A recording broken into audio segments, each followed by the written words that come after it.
Okay. Hello, everybody, and welcome. Welcome to Behance Live. Welcome to the Motion Design Hotline. Thanks for starting your day with us. I'm Evan Abrams, and I'm joined, as usual, by Kyle Hamrick. Kyle, how you doing, man? I'm doing fabulously. That's true. We've got it made in the shade today as we answer people's After Effects questions. Today we're talking about some new features, new to you, but yeah, it's gonna be good. If you're a longtime watcher of the show, you've maybe seen us play with some of these in the past months while they were in the beta, but now they are out there for everyone. I mean, the beta's for everyone too, but yeah, everything's for everyone. But yeah, we are dealing today with animated 3D model import. We are dealing with shadow catchers. Those are part of the two big ones. Kyle, you're doing something that is real and practical, and I'm doing something that is wacky and crazy. So that's Absolutely. kind of our vibe. Yeah.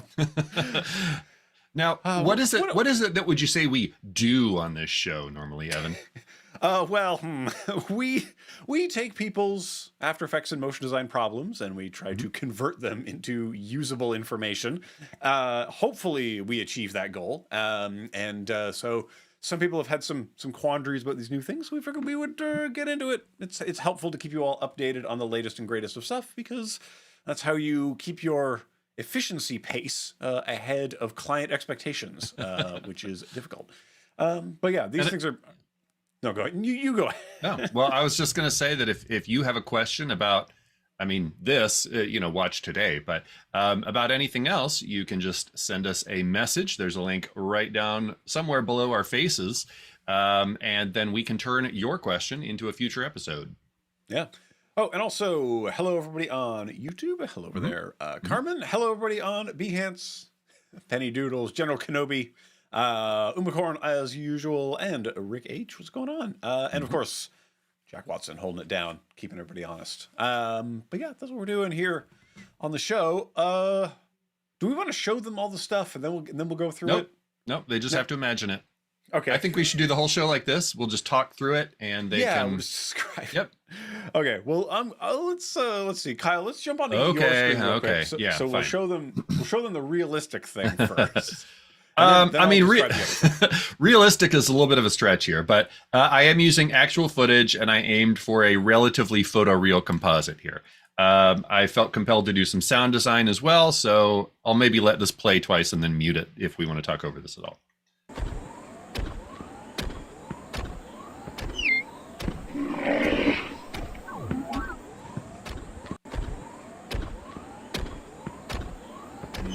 Peaceful. Yep.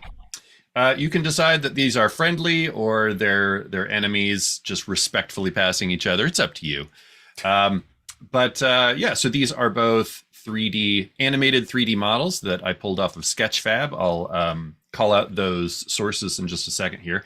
And then a clip from Adobe Stock that I motion tracked and then put these into the scene. And you can see that the rhino in particular has a shadow that's moving with it that looks fairly realistic. So that's what I'm going to be talking about here, because I think that's what these features are intended to be able to do, is to add things to your scenes in a photorealistic way.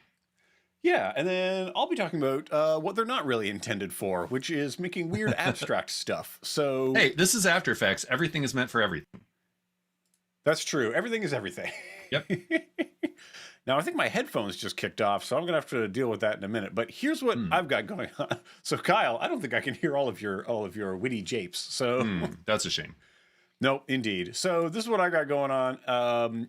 We've got some fun stuff. We've got a light that's playing over this thing, and it's just changing the undulation of shadows over the stairs. Ooh, that's all that's happening. But the joy here is that you can make the shadows literally anything you want. So I'll start in with that. Oh, wait, we should probably have... Are we looking at my screen? We are looking at my screen. Yeah. Oh, thank goodness. Yeah. Kyle, we're going to look at you for a little minute while I fix my audio problem. Okay. How hard could that be? Well, I just changed... here, I'll quickly show off my sources here, because that is the proper thing to do. So it looks like less Ketty Spice...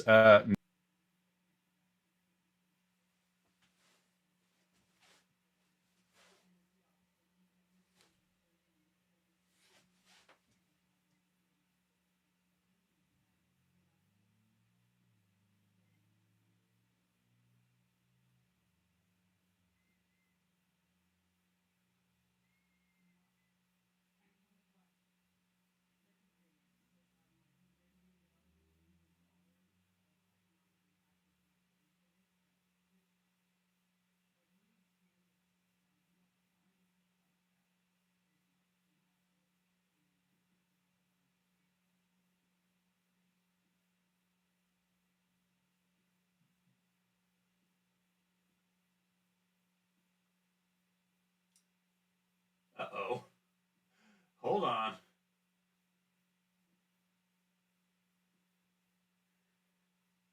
I can hear you, Kyle. Zoom meeting. Yeah. Okay, well, I will keep talking for a minute just so that we can confirm that everyone has me. Okay, good, good.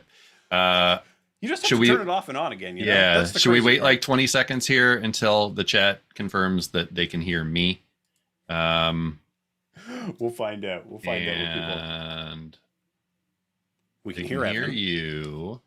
Okay, good. And Kyle now. All right, boom, boom. and we're back. And we're back. Okay, Kyle, you want to shout out those credits? Yeah, I mean, mostly what I was saying here, people would get it. We've got Lesketti Spice made this rhino, and then Komov made this cute little robot. There are quite a few 3D things on Adobe Stock, but I don't feel like too many or maybe any are animated yet. So if you're looking for animated stuff specifically, Sketchfab has been my go-to right now for Creative Commons stuff, at least, that we can share with you or at least share links. I love that you got censored just as you were giving credit to people. That's the perfect encapsulation of the internet these days. Perfect. So let's start with the basics over here on Evan's screen. What makes these stairs? Not much. It is some stairs and a light. So in order to make something like this, here's what I'm going to do. I'm going to first kick us into Draft 3D, and then I'm going to go from the active camera to Custom View 1, so I can just kind of pilot around the scene, and you can enjoy what we're looking at. So my mind is blown. Seriously. Kaboom. Yeah, blambo. So how to make something like this? Well, I'm just making really simple geometry. And the shape that I'm making is just a series of stairs, like the profile going across. So if you want to make your own stairs from scratch or whatever, right? We're going to come into here. I went ahead and put on the grid. Always put on a grid if you're trying to make things that are regular. Go over to View, snap to that grid, and then we just come down here, grab the old pen tool. And here's kind of an important part. If you're doing something that is very kind of just lighting based, just make something that's like 50% gray to start with. That's my advice. If you're just having a laugh and you're doing something with lighting and you're not particularly interested, start from a really easy to deviate from baseline, and then you'll kind of know what you're pushing around. So then we just kind of click around, boop, bop, oop, hold on, don't click and drag, just click, and then you click, and then you click, and then you click. Now, as you can see, oh man, I'm really falling off of these points. It doesn't matter. You can just adjust them. So click, click, click, click, click. And then let's see, this is going to kind of come down like this. Boop. And then you'll come out like this. Boop. And then up. And then we'll kind of walk our way back. Oh boy. So difficult to walk all the way there in a straight line. Don't worry, we'll get there. We'll get there. It doesn't take too much to kind of... If you're having trouble like me and you're sliding off of things, it's because you have to zoom in a little bit, because the grid's pretty dense. Got a little bit of a funky stare in there, but I think we're going with it. I mean, it could be anything. You can make your stairs whatever you want. These don't need to be OSHA compliant. These aren't up to code stairs. But if you're making something like this for a scene of some kind, give yourself margin on either side. So you're probably wondering, like, Evan, we're never going to see the floor or the other part. Like, it doesn't matter. Pixels are cheap. You cost you nothing. So it's either that or you may have to like extend it later. And when we start moving the stuff around, it gets more complicated. But make it the 3-dimensional. Make sure you are in advanced 3D mode. And in particular, I'm going to say go into your render options and maybe turn them down a little to start with. So I'm going to take this down to half. We're going to bring our smoothness down to like a 3. And the render quality, you can go down to like a 5. So low numbers. We're going to go ahead and hit OK. We'll come back to this in a minute. But we don't need that grid anymore. Let's stop looking at that. Oh, stop adding more grids. Oh, how about I just add every possible grid? And now we need to extrude the thing. There's not much to it. I've got a terrible nose whistle going on. I hope that's being picked up by the microphone. I've had a real head cold for a while. So we're going to come down here to this extrusion depth, and we're just going to give it a push. And right away, oh, look at that. It's kind of going somewhere. I wish I could see more of that. You can observe this through all kinds of angles. Let's have a look at it through perhaps Custom View 1. which looks at things from this perspective. And then maybe I'll just orbit the camera around like that. But if we're making this to look like something in specific, let's just go layer new camera. And I wanted something that felt very kind of robotic. So I went with the 200 millimeter kind of preset, and we'll have to observe through the active camera. And if you want to navigate around, I leave it on a 2-node camera because it's a little bit easier to make use of the camera navigation tools. That when you are orbiting, we're actually going to orbit around kind of the place that I'm clicking, as opposed to the 1-node camera that can be a little finicky. So cool stairs, right? Let's see. Let's extrude them some more. Oh, clunk, clunk, clunk. Oh, Kyle, I'm hitting into the edge of the extruding. Oh, no. Wham, wham, wham. Well, don't worry. This is a simple fix. We just scale it on the Z and problem solved. So we don't need to care that much about that. And then I'll just kind of move it over here. I might even scale the whole ding-dang thing up a little bit, something like that. So now we've got this type of thing, which from this perspective doesn't look like much. It doesn't look like anything yet. Well, that's because it requires lines. Yeah, that's a long way to go to make some lines, Evan. I know. I could have just drawn some lines. Oh, boy. So things really get wacky when you just add a light. Let's start by adding just a point light out in the world. Okay. And I mean, this is already something funky and interesting. So maybe this is something you want to do and have some light play over it thusly. Bling, bling, bling, bling, bling, blong. When you think abstractly about geometry and light, all you're really doing is painting with the surfaces and the way they respond to a light sort of playing over them. So we're not super concerned about anything other than tone and change, and that's pretty much it. So that's why the point light is kind of a nice thing you might play around with. Yeah, didn't know about the extrusion max. Hey, a lot of people didn't know.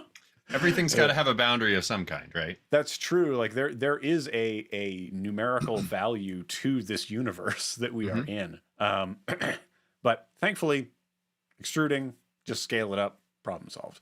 And with a lot of things, when stuff starts to get wacky and kind of relative to each other, it's like, oh, wait a minute, I need to make it smaller and then just scale the whole thing up a little bit. Like if you work with numbers that are too big, that's when you're going to start hitting the edges.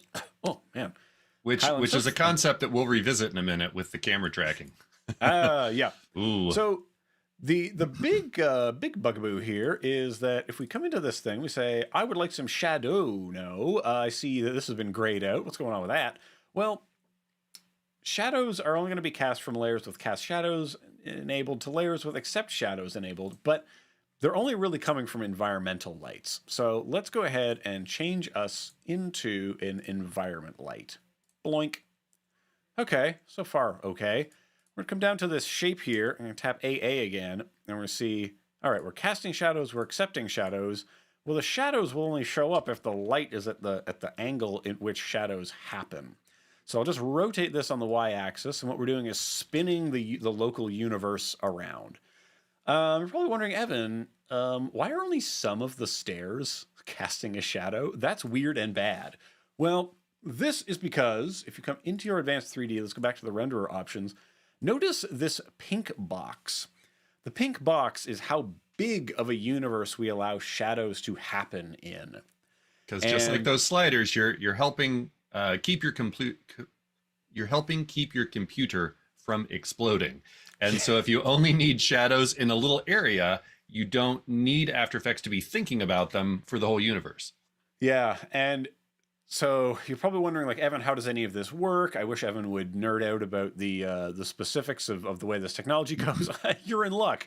So what's happening is sort of a grid of boxes. So if you're familiar with voxel technology, that's the idea. Imagine that this box is full of boxes, and some of the boxes are intersecting geometry, some of them are not. And if we were to cast light in the box, it is the tiny voxels that are getting hit.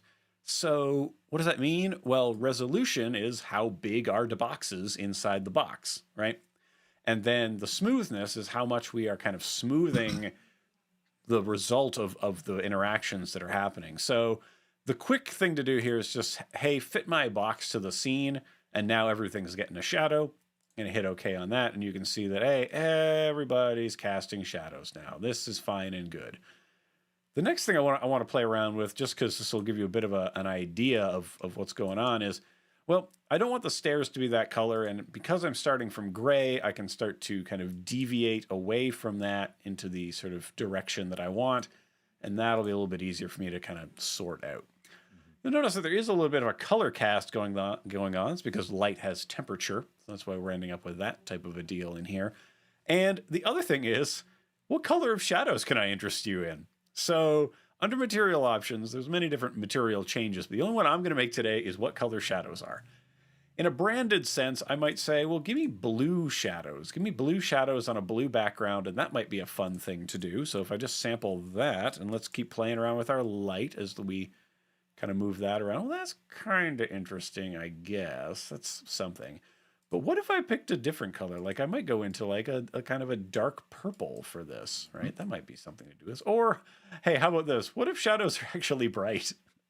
Could you imagine?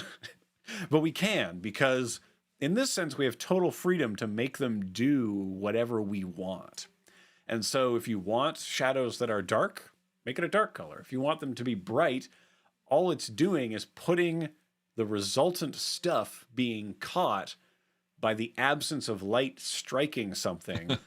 And this is where things get a little theoretical. Yeah, weird, I mean, you could effectively be lighting with your colored shadows at this point. Exactly. So it's anti-lighting, you might think of. And that's because this doesn't really have a blending mode to it. So if it's dark shadows. If it's bright, see bright shadows. Now, it is a little bit grainy, and that's because of the settings. So I'm going to put this down here into, let's see, I'm going to go, let's do like a dark purple down here, or something like that. And with this, what are we going to do? I think I was going to say, like, let's crank up our settings and see what happens. Let's just see what happens when we start cranking those up, and you'll start to see why things get a little weird. And just remember, the render quality is sort of an overall number. If this goes up, it's like multiplying this times this. So you might want to keep that a little bit chill. So the first thing to do is say, hey, take us from half to full. And right away, things are getting a little bit nicer. So that's full, that's half. Show that again. Hopefully this is showing up on the stream. But literally, full, half, double, 2, 16, 128, right? That's a logarithmic change in actual computing from this type of a gain that you get. I'm going to go to double. I'm hitting it, and you can see that, again, it got cleaner still. So maybe full, maybe half is where you want to go. And then smoothness, I'm going to just click up on the skilled smoothie bar, and you can see, let's not click too far, but you can see you really want to make this the minimal number you can tolerate on here, because it can really get you this type of stuff. Like a lot of kind of stuff in this workflow, you can work at a lower quality until you feel like your animation is good. And then when you get towards the end, that's when you can start fine tuning this look stuff and get it just enough to look good for what you're making.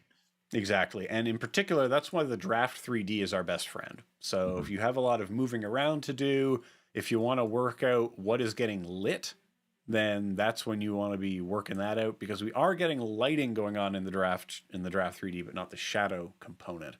But all that is to say that when it comes around to it, and then you go ahead and you get into your beautiful stairs, as they are full of interesting light that's playing over them and doing something cool and weird, you can make some interesting stuff simply by rotating and keyframing this Y rotation value or the X rotation value, by swapping out different, we'll say different kind of lighting setups that you would find. So if you want to bring in something with lower contrast lighting, or something that has sort of a different vibe to it, I tend to say if you're doing something abstracted, you probably want something harsher that has higher contrast between the bright and the dark areas.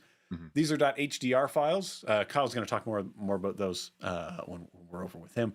But these are ways you can just essentially bring in different lighting studios the thing is going to be in. So that's kind of the idea.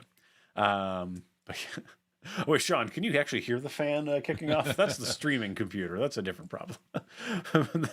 That's an OBS problem from all the signals going into it. But anyway, you can swap those out in your environmental light by just picking a different thing here. I'm going to leave it on the default for now, just so that you can enjoy sort of the speed at which this thing is sort of processing. It's really having to think about what's going on, and that's because I put the render quality up much higher because I was feeling rendery with that. So I hit render, went out and had some breakfast, and then came back, and that's really how to do it. Is you set it up on lower settings, and then you anticipate that.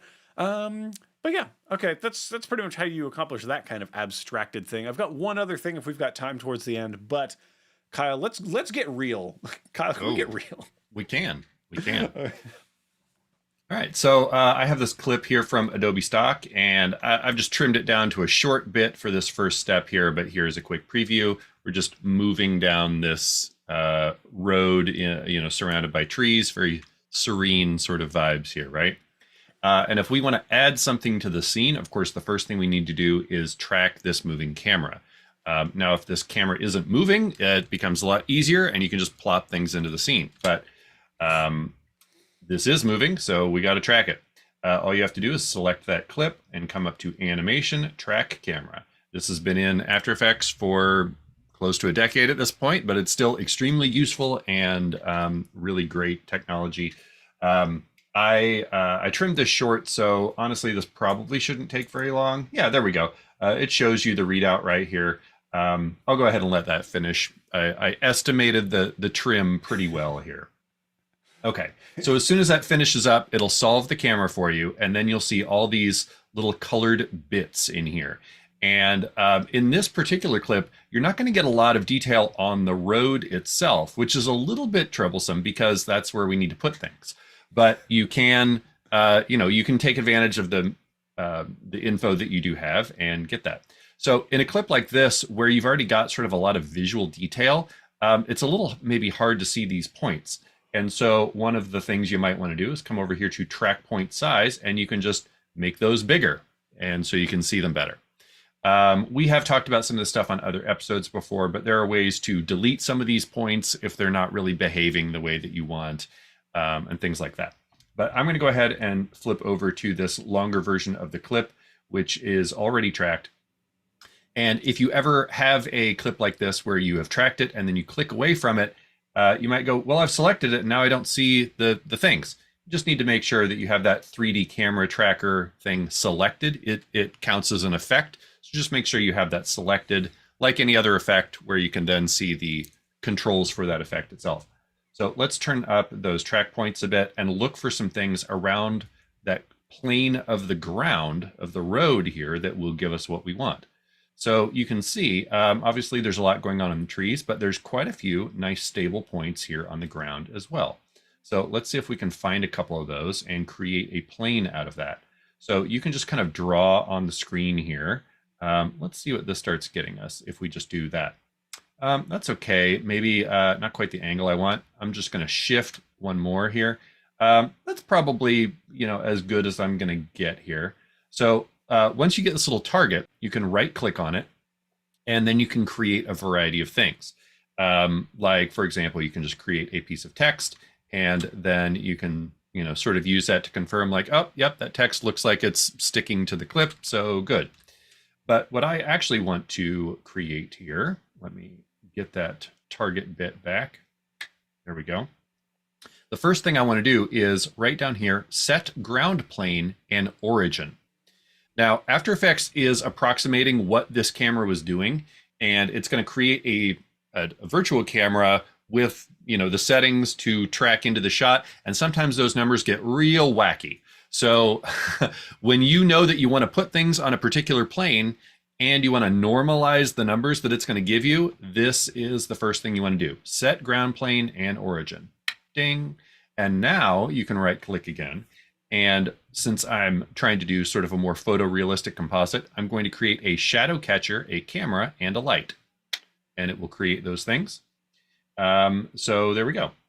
A shadow catcher is actually just a solid layer with some specific settings on it that you could convert something else into. But a thing I like to do, if I hadn't made that other text bit already, is you could just maybe create a little solid and set it 3D and maybe parent it, shift parent it to your shadow catcher. So it goes at that same location, and then you can watch it and confirm, like, does your track look good? Does it feel like it's slippy? Because you want to figure that out now before you start working with heavier stuff and, realize that your track was not good, and that's why everything looks bad. Yeah, once you have moving models that are themselves moving in 3D space, and the camera's moving in 3D space, there's a lot of moving parts that are going to get pretty wacky pretty fast. You want to reduce those variables while you can. Okay, so I've got a thing in 3D space holding a particular position and a camera that is animated by After Effects to move the way this real camera did, right? So what we could do now is put a 3D something into this. And I am going to bring in one of these animated 3D models. Now, because I am not in the advanced 3D renderer already, it's just going to give me this little thing like, hey, to use this 3D model, we need to switch over to the advanced 3D renderer. That's A-OK. So just let it know that. And now I did not. So because I already had this imported to the project, I didn't get the little pop-up that you can get from this. I'll open them up here. You'll typically see this thing with the model settings. And you do get the ability to scale this thing up or down before you import it into this comp. I'm going to go ahead and not do that here just because I have it in some other comps. You can tell it to affect other instances or not. So you'll see that my Rhino actually came in kind of small, but I'll just scale it up here. And that's because the size of the universe that your camera made is not necessarily consistent between comps, I guess. Right, exactly. And sometimes tracking the same shot twice, you may not get exactly the same results here. So I'm just going to take my Rhino and make it real big for a minute, just so we can kind of look at it. Now, it's very dark right now, and that's because the default light that this creates is just a point light.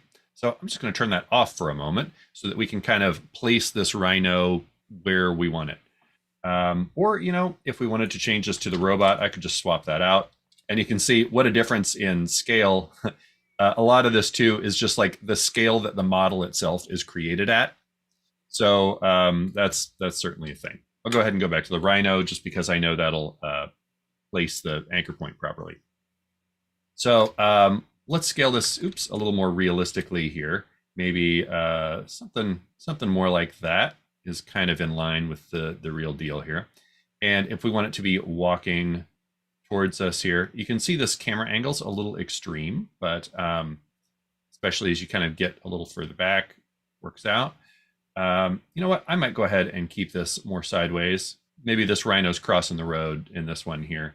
And then the thing that if you're working with an animated model, when you open this all the way up, you'll see this little thing at the bottom that says animation options. And if this has animation, this option will exist. And now you can choose which animation you want for this particular layer. Right now before I have to drive too far back, for people of the chat, let us know why the Rhino did cross the road when possible, and we'll accept some right answers in there. I just thought of one answer that is not acceptable on the stream, so don't use that one. That one will be expunged. I'm going to choose this animation right here, and you'll see it's a bit shorter than my composition, so I'm going to have to deal with that in a second. But let's just do a quick preview. Okay, well, my Rhino is not quite working out here, and that's because I didn't really position him properly. So I'm going to go ahead and shift parent this to that shadow catcher. And so now I know that it's actually in the right spot. You'll see my numbers are a little wonky here. So it was actually like pushed way back in the background and not quite proper. So I'm going to take that shadow catcher, use that. I'm shift parenting so it moves the Rhino to that location. And even if I want to unparent it now I know that that model is on the proper plane here. And I can move it around within the shot. and all that, but I know it's going to be pretty close to being on the proper ground plane. Right. Things can seem like they're in the right place when they're static, and then as soon as the camera moves, you know they're floating in the ceiling, in the wall, or whatever. Like it's, yeah. And if you do want to visualize that ground plane, if you activate Draft 3D, you do have this little button right here that shows you your ground plane. Very helpful. Right. That's your origin right there. Yeah. Yep. The big lines. Obviously, this is going to continue looking a little funky because the rhino is walking, even though it's, it's just kind of moonwalking in place. So there we go. That actually does feel, more appropriate here because this isn't a very fast moving shot. So I feel like rhino maybe does need to be a bit bigger here. And so a lot of this is just kind of watching the thing and tweaking it a little bit until it starts feeling correct. I'm going to go ahead and do some of that animation to have this moving towards us here. And because of the orientation of this particular shot, I'm going to use a second view to do that. So I'll set this second camera to left here and just zoom way out. Let's find my rhino. There we go.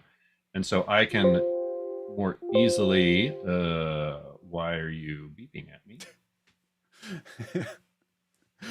The computer did not like that. I'm not sure why it's angry with me here. There we go. Okay, well, I can move that. For some reason, the left view, it doesn't want to let me move on Y. I don't understand. Yeah. Okay, well, I'll just work it out. So I'm just going to do kind of some simple keyframes here. Let's position it like that, and it's just hard to grab because of the angle here. All right, let's see. All right, rhino's moving too fast, but we can start kind of working out that pacing here. I kind of have my ballpark. I'll go ahead and just go back to the one view since I got close enough. I'm not going to worry about fine tuning this here so much. Let's go ahead and get back to the animation because that's kind of the thing that we're going to have to worry about here. So our clip of the animation is only this long, but it does loop because it's built for that. And so I could make a couple copies or, of course, use our old friend time remapping. So I could come up here and enable time remapping. And what I'm going to need to do here is actually loop this. So let's go ahead and set this keyframe right here to 129, which is the last of this because it's 2 seconds long. I'll set this back to 0. Alt click on this and make a very simple expression, which is just loop out with parentheses. You can leave those empty here because the default one is to just keep looping. And so now if I stretch this out, it's going to keep looping that walk cycle for as long as this layer is. And now you can see, there's a mismatch in the way that the rhino's moving versus the speed of this, but that's just, you spending the time to work this out. Yeah, and it's kind of a difficult, like we talked a bit about like the scale of the world, the scale of the model. So it's like, well, how many points is the thing actually walking? Yep. Yep. And in this particular angle, like for better or for worse, you can't see the feet all that well. So it's both hard to pinpoint that, but also it might kind of hide some of your mistakes. So, yeah. It just kind of depends on what you make it. The assumption that any model is meant to be moving at a consistent linear speed is also not particularly correct. Correct. So that's yeah. These are a lot of considerations. a lot of things. If you actually analyze their movement, like the robot model, I did not take the time to do this on my demo, but that robot would probably move in little like bursts instead of a consistent linear movement there. Okay, but I'm happy enough with this rhino that I can make my next point here. So obviously we have a 3D object. It's tracked into the scene properly. It looks like it matches well enough for, the sake of this demo, right? But it's obviously standing out quite a bit because it's not lit like the scene. So let's turn this light back on and, oh boy, real weird. Yeah, that helps. That's so good. Yeah. So I'm going to select this light, and you'll notice that over in my properties panel, I now have all of the light properties. That is pretty new, having lights and cameras appear over in the properties panel, which is very handy for this kind of work. So I'll come over here, and instead of point, I want this to be an environment light, like Evan was just talking about.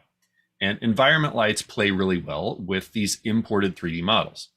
And so obviously this looks a lot better than the point light that we had a minute ago, but basically looks the same as not having any light at all. It's just kind of the way that this renderer defaults here, but we can change that in a second.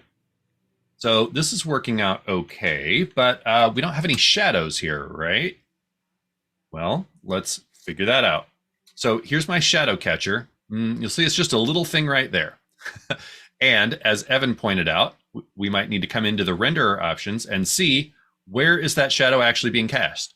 Well, again, because we are tracking this, the scale of the world that it creates may or may not make a lot of sense for what we're actually dealing with here.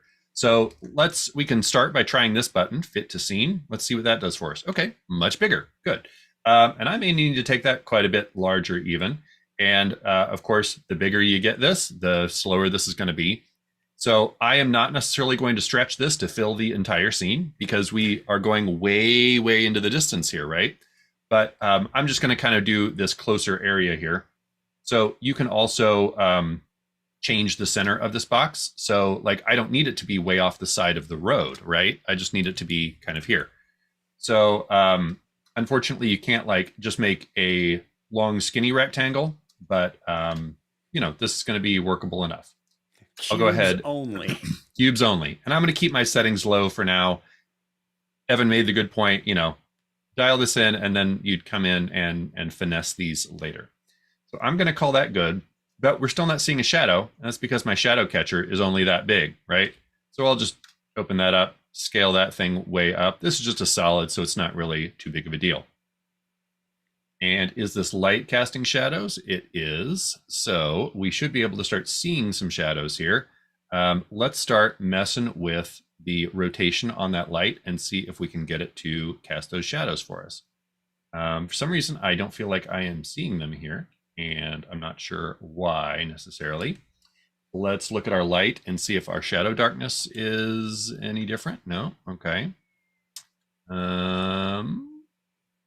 So I will say this was a composition that I had finished and then deleted stuff to get back to this point. So it's possible there's some other variable here that I have kind of forgotten about. So I may just skip ahead to my next one here. I was going to say, do you have to turn it on at the model level? Like at the... You shouldn't have to, because it accepts and casts, and it casts shadows on itself. I'll just skip ahead to my pre-baked one. I'm not really sure why that's not working, and it may just be a clearing the cache situation. That might have been all of those dings you were hearing. Yeah, maybe. I don't know. So you can see here, let's go ahead and turn off robot. And you can see my rhino here, and my shadow catcher extends quite a bit. And so if I tweak some of these settings, I can turn the shadow darkness way up. You can see my shadow that's being cast by the rhino here. Let's go ahead and spin this light around, and you can really see that shadow affecting the scene there. Oh, you know what I think it was? Because your reality was so much larger in the other thing. Yeah, I think so. It would be so much more diffuse. We would never see it anyway. It might be that, yeah. Yeah, it's interesting how the same clip can get tracked to like very different scales sometimes. But here you can see the impact of that lighting and the way that it's moving that shadow around here. And so it moves it around both on your shadow catcher and on any other objects that are close enough to be impacted by that.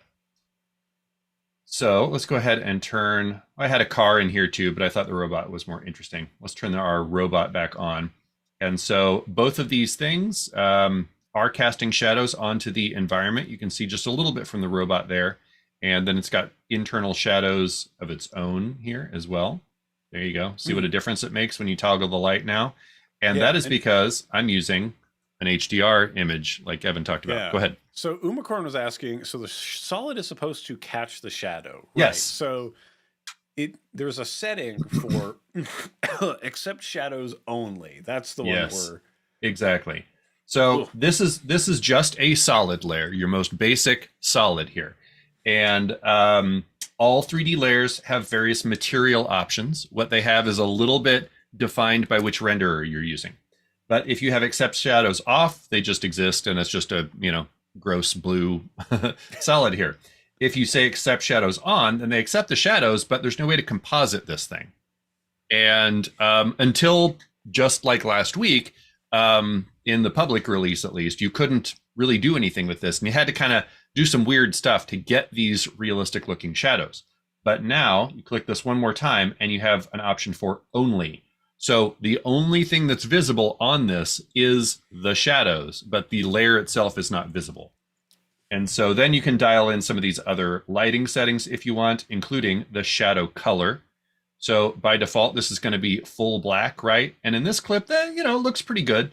But typically what you're going to want to do is find a shadow in the clip and go ahead and just eyedropper that so that you can kind of find that it's usually going to be close to black, but not quite. And that subtle difference is going to make a big, big change in how realistic your composite looks and getting things to actually blend in. Yeah, because there's this really weird thing about light that if the color temperature of the light is really significant, the color temperature of the shadow also becomes very significant. Yes. Right? Yes. Because it's the certain wavelengths that are being blocked from getting to that place, right?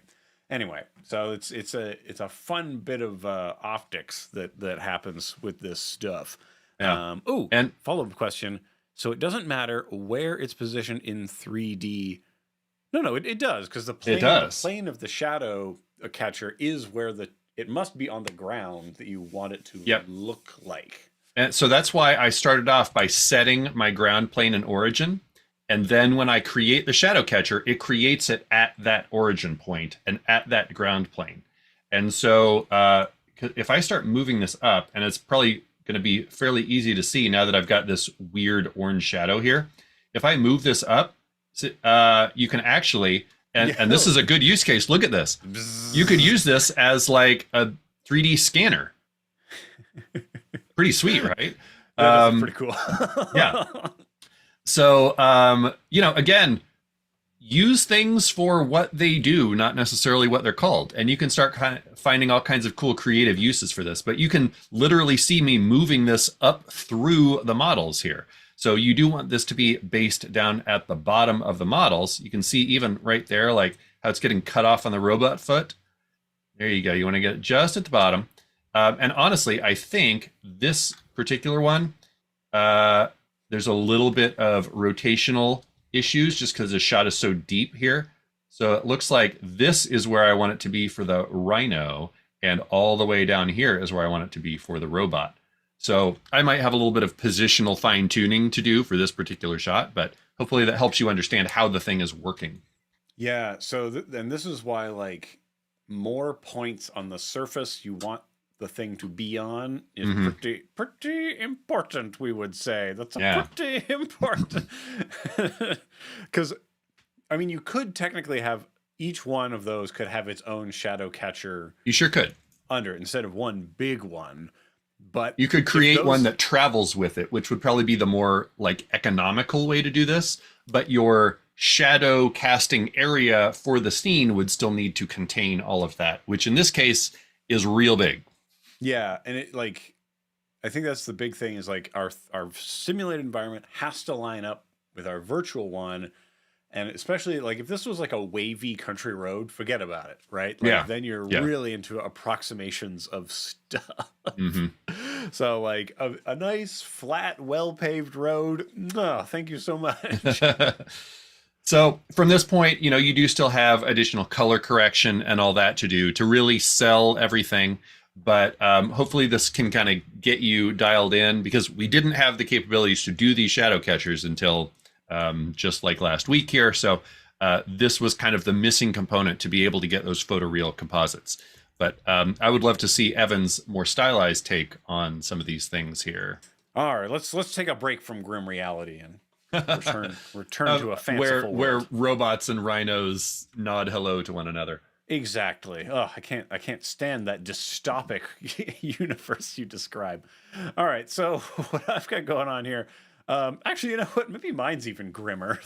So this is the type of shot I've been asked to do this. But if for you like, turn it pink, it would be very cheerful.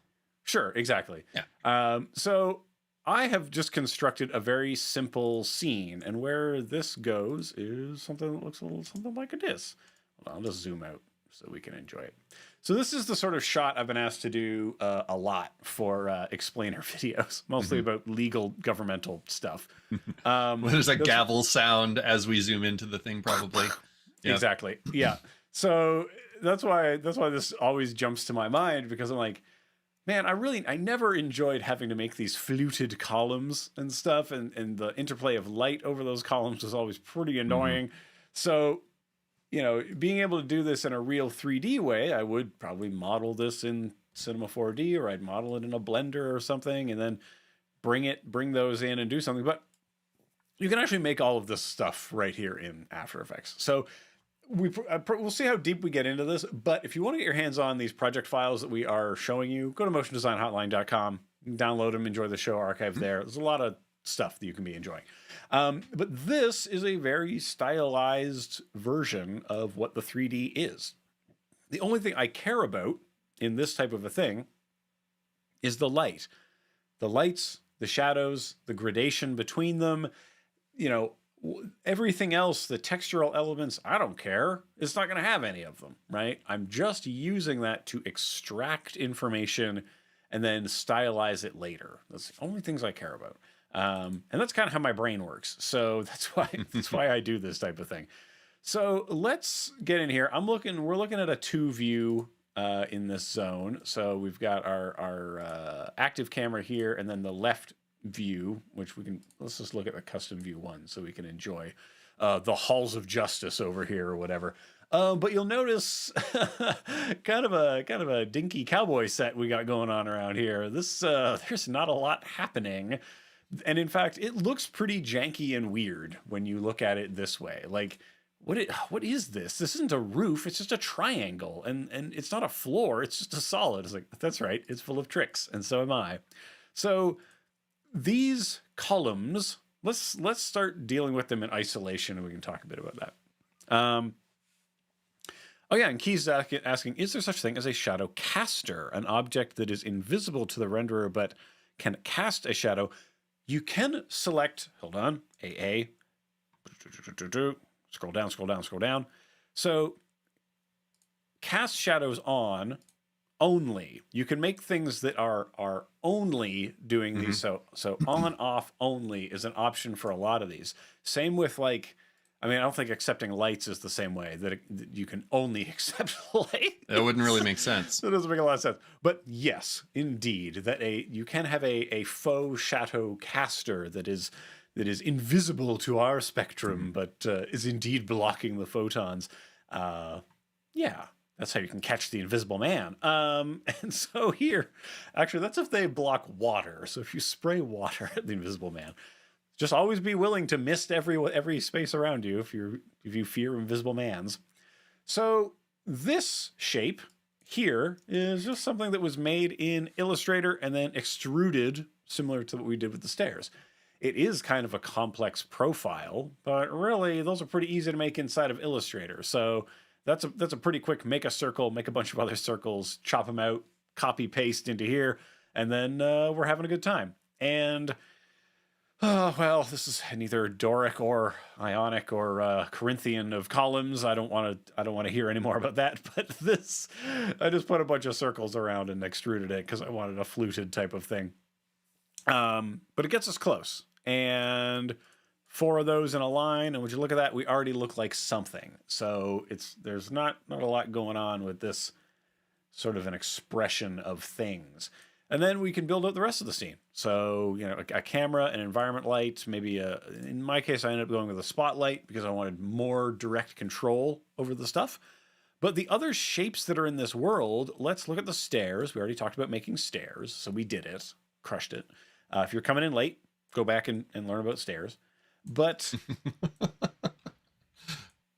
yeah, the other elements here, this roof that has all of its various elements going on in it. Let's zoom in like this.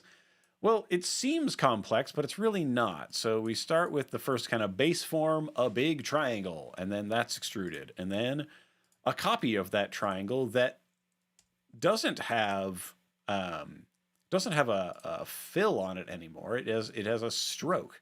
And so the stroke is what is doing the kind of heavy lifting with that.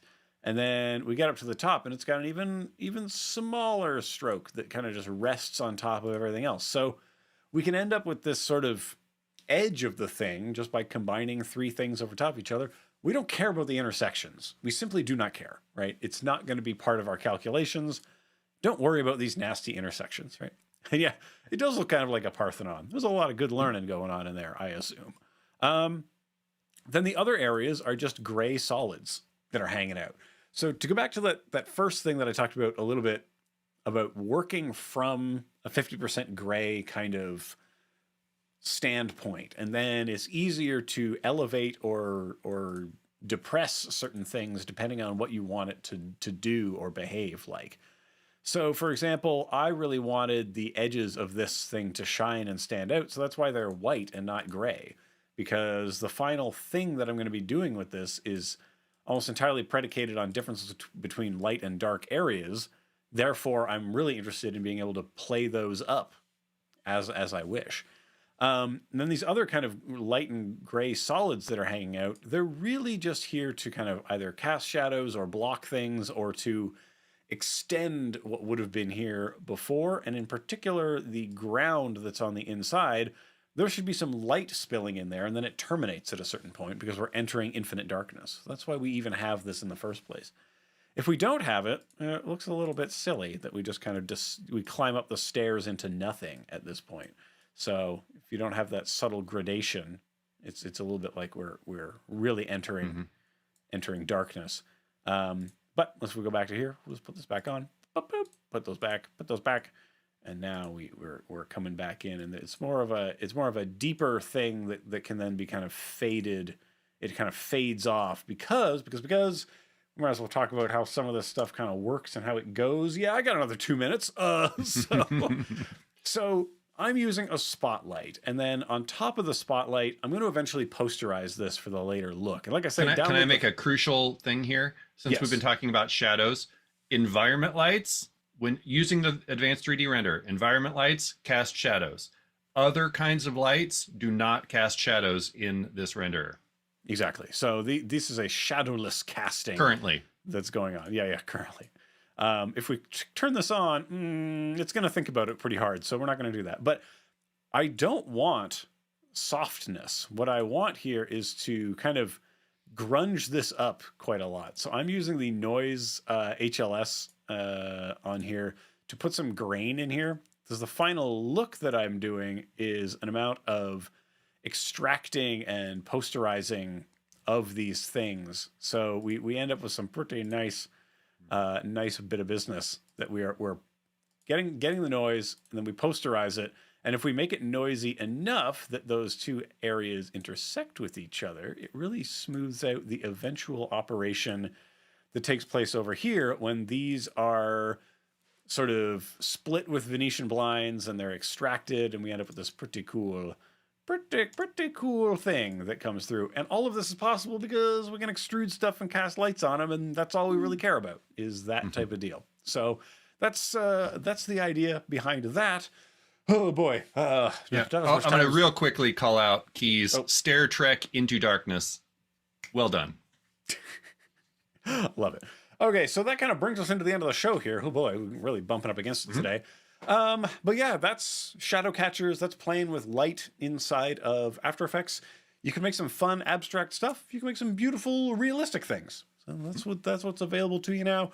We've got shows coming up all day here on Adobe Live, so lots more things to hang out for. And we are, of course, at you most Wednesdays. Not next week, because it's Adobe Max. Yeah, it's Adobe Max next week. So if you are going to be in Miami for that, stop by and say hi to Kyle. He'll be out there. I will not, because I'll be doing other stuff. But do take part in that stuff. Enjoy the online material that's coming out of Max if you're not in attendance. But I think that's pretty much it. We're of course here Wednesdays at 12 Eastern, 9 Pacific. But Kyle, anything to tell the people? MotionDesignHotline.com, a real website for real people. Find him at Kylosaurus Rex. Find me at EC Abrams. And until next time, be kind to each other, stay creative, and we will see you all around the internet. Bye, everybody. Bye. No shade. Yeah, no cap, as the kids say.